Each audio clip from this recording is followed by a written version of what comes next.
kanjani. Yeah. So komasipala yabo nje mina ngaqhasha komasipala ngangimncane ngaqhasha ngimncane kubo wonke umuntu okhona emkhandlweni. But i-advantage yabaholi bamaqembu athile ababephethe umkhandlu leso sikhathi ngiqashe 2011 ngizohlehla kubuyile emuva ubona ukuthi liphi iqembu elaliphethe leso sikhathi.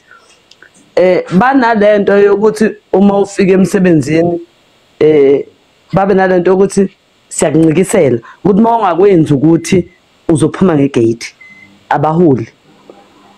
Isiphatha kabi ke thina njengabantu besifazane ukuthi uma ngabe uyofesa emkhandlwini waqhashwa mina nga-absorba ngaqhashwa ngekhansela lento yokuthi kuthiwa ikhansela lithathe eyi-1 emzini ohluphekayo limfake emsebenzini but ekugcineni esekuqhashile ngokuba clean bese kufika abaphathi abathile abaholi iqembu elithile bese bethi uma ngabe ungavumi ukulala uzophelelwa umsebenzi.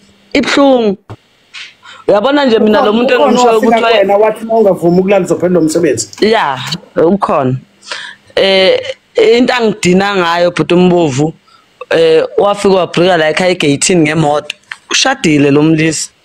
Wabhrika la ekhaya egate-ini ngemoto. Kwathi ubhuti wami omdala ukuthi akangibize. Awungibizela usisi wakho. Ungena ubhuti wami la ekhaya wademelayisa ngase ngiphuma ngiya kuye futhi ngokukhulu nje ukumhlonipha ukuthi lento awuyenzi la ekhaya.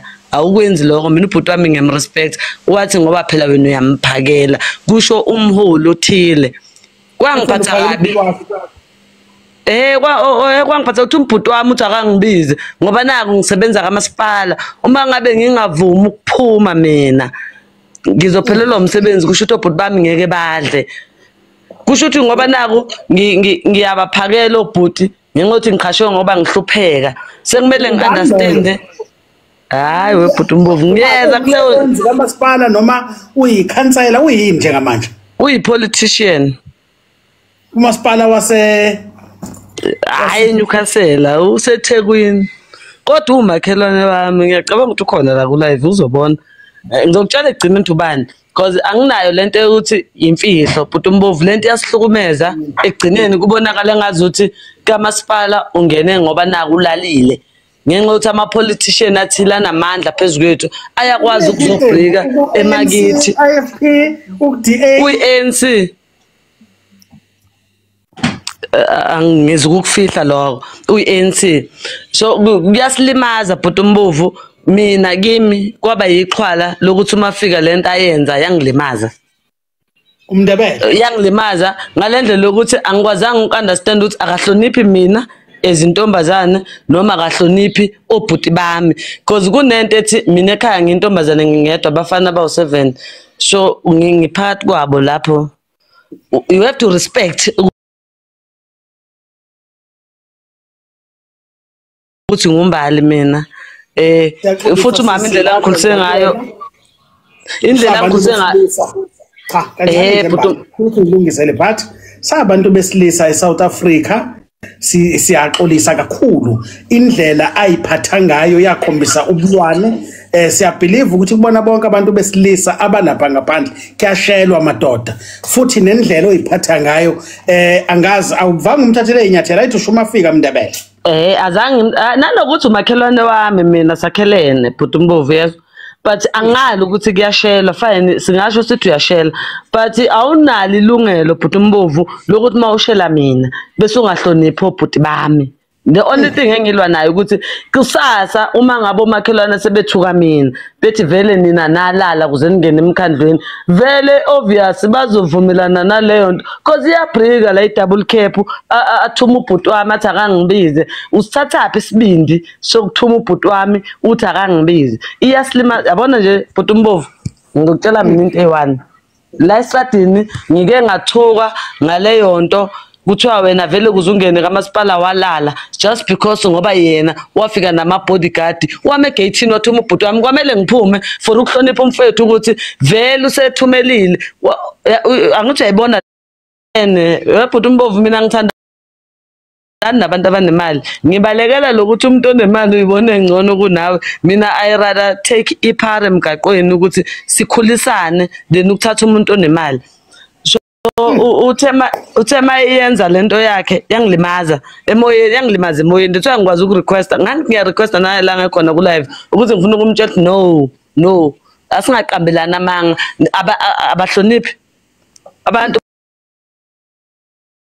bama high profile abasihloniphi singabantu besifazane bese kuba ukuthi kuya ngokuthi wiki kangakanani yabo abasihloniphi ibhuti umbovu ngalendlela yokuthi uthuma imali phambili uma uyithatha uzoyithatha mina angimphikisi usisi Ayanda mangabethi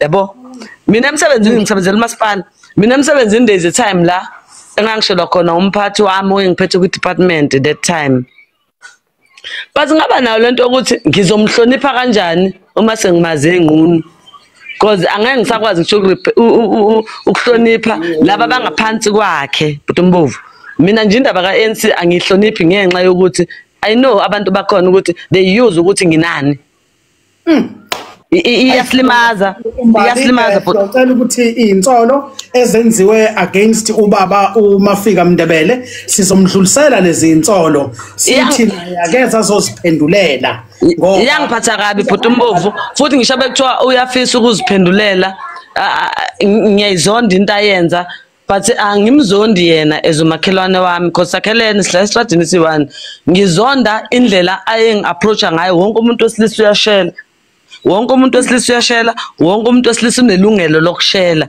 but awukwazi ukuthi mawushela mina bese uthumela obhuti bami ngalendlela yokuthi uthi-ke ngoba mina ngiyabaphakela uyasizwa statement ngoba wena uyabaphakela uzobahlonipha no wrong iyangiphatha kabi ngalendlela ukuthi angimzondi but ngisathukuthele namanje ukuthi ayikwazi ukuthi ANC mayisemandleni bese iphatha amandla waphathe ngesandla njengetshe amawuzojikjela umuntu ngetshe kimi kuyangilimaza because mina ngiqashwe kumasipala ngihlupheka so ungena kwami emkhandlweni bengizama ukuthi ekhaya livuke futhi ngenze sure ukuthi umuzi wasekhaya uyama but ukuthi mawusumile wena usuzongigabisela ngokuthi ngoba nakho nokuthi kungiphatha kabi futhi akuyeke mangabe ukuthi ulalela life akuyeke angakusebenzisi nakomunye nakolandelayo because kuyasilimaza Siswami siyabonga kakhulu siyabonga sizomazisa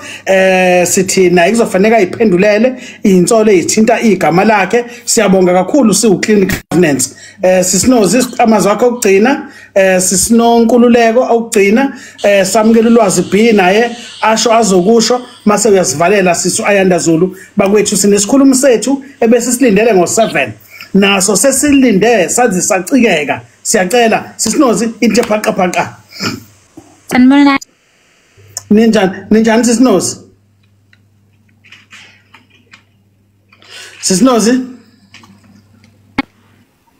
sisinozi yebo sanibona yeah ngiyana ke sisinozi sorry about that ngicanga ukuthi sebekhave izinto eziningi more especially mina njengomuntu osifazana kwipolitiki I've worked with high profile people countless times and into esho sisibethu is true ukuthi ke mhlambe ngendaba yesikhathi mhlambe umuntu uyomele athole iplatform ukuthi akhulume anabe kabanzi ngalodaba but nje one incident eyangiphula kakhulu umoya is the fact that I used to work in construction so ubaba lo ebesiphethe obe main contractor wake wathi nje ngelinye ilanga sisebenza nanokuthi mbomvu ngicanga ukuthi also kubalekile ukuthi indlela yokugqoka if you are going to work mosebenza abantu besilisa as much as mhlambe kungasinto esifuna ukukhuluma ngayo but it's very important but ngiyandlula nje lapho wathi lo baba ngelinye ilanga kumina yazi komele ungibonge ukuthi ukhona la uyasebenza yini ngoba umbomvu le metha le isezandleni zomthetho ucela ukuthi ngingadalula izinto eziningi wagcina indlula no akufikanga lapho but it was sexual assault okwenzeka ke bhuti umbomvu ukuthi wangitshela nje kanjalo bluntly ukuthi no kuyomela ungibonga ukuthi uyasebenza lana could have taken anyone else but ngikhethe wena so ngadideka nje yabona during the day futhi lapha emsebenzini ngilokhu ngibuza ukuthi ukhuluma ngani lo bhuti yabo hayi athi kumina uyamanje then ukungikhapha siyendlini. There's something I need to take, document emile ngisubmit kanjani ngibe nje ukuthi nokudlala ngamla bese ngithi mina ngeke ngize ngikwazi, you know, and I'm not that girl, ngicikeke nje kundlule lapho. And then he attempted touching me. Wangithinta kanti khona bazobona, so I was very angry, pissed off. Abantu babona, and I had a witness, so I had to go and open a case. So ngifuna ukuveza ukuthi such things happen. Oh, by the way, ngwase Newcastle. So izinto ekanje ziyenzeka. Kwenzeka neNewcastle. Izinto enje ziyenzeka ukuthi nje phela we don't have the platform to speak about such things. But I'm giving you a platform, guys. Monday we have a date from 5 o'clock to 9 o'clock. Zonke avela amaqiniso akomasipala kuma department abahlukunyeziwe. Please, sithi Monday we have a date. We will have, guys, sicela abantu kodwa bangaqamba manga ba-accuse abantu ngento eyingekho. Amaqiniso, siveza amaqiniso enkohlakalo yokusebenzisa izitho zemvelo kuhulumeni ukuqasha abantu besifazane kanjalo nabesilisa ekuthiwa nabo sebeyahlukunyezwa bayadunisiswa. Sesizwile indaba kuthiwa insizwa ziphelile lapha bakwethu kuhulumeni ayisakwazi ukuqala endlini engane. Yeah, ngicabanga ukuthi ba umbombo usizo linda iplatform yangomsomluko because yona manje sifake lo baba Monday we have a date. Makeba sine date lwazi bingelela ubuthi nsisi. Uyaphila? Yebo ngiyaphila. Bengifuna ukufakaza kulezi zinto zomasipala. Mina ngi-artist but ngiyahost ama-event ngi-under i-youth ekhaya ise-Gingindlovu under uMlalazi municipality.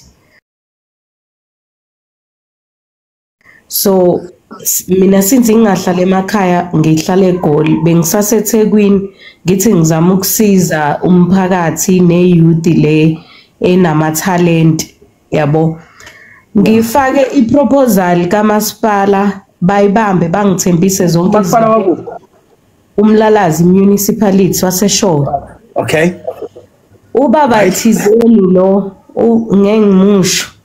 Ubaba thizeni lo angithembisa izinto asho zonke lezi zinto angibuza ukuthi ngishadile yini unesithembu ufuna ungenza umamncane. Kwahamba isikhathi kuselokhe ngitheksa engithembisa izinto ethi nje ngizothola yonke imali. Ibudget yayi u90,000 yezinto engangiyidinga uxhaso lokuthi iyouth ikwazi ukusizakala because uma ufika emakhaya ufica amaphara abantu even esasifunda nabo abanama talent. So ngizama ukuqeda leyo nto leyo ukuthi abantu basizakale bathole ne platform. Ubaba wangibhukhela wangithembisa kwakuzoba yini lento engo-August Women's Day. Wangithembisa imassage, wangibhukhela zonke indawo emhlanga, wangibhukhela amahotela. Ngahamba mina ngayele ehotela nga-check in ngathatha imali ngabiza abangani bami sayogroova ngavala ifoni. Akaphindanga wangithola. Wangangithola wangitreatnisha ke se engifuna la imali yakhe. Imala kwangayona imali enkulu just nje wathi angibhukhi ihotela uzongifica phakathi kulona. Wasenda imali ehotela, wasenda nemali. Isikhulu sikahulumeni lesi. Isikhulu mangakutshela ukuthi ubani babone unanesithembu wale komuntu batubu. Ukulephi iqembu IFP ANC ukwini? Osho uMlalazi vele IFP ephethe. Move my hand. Yeah.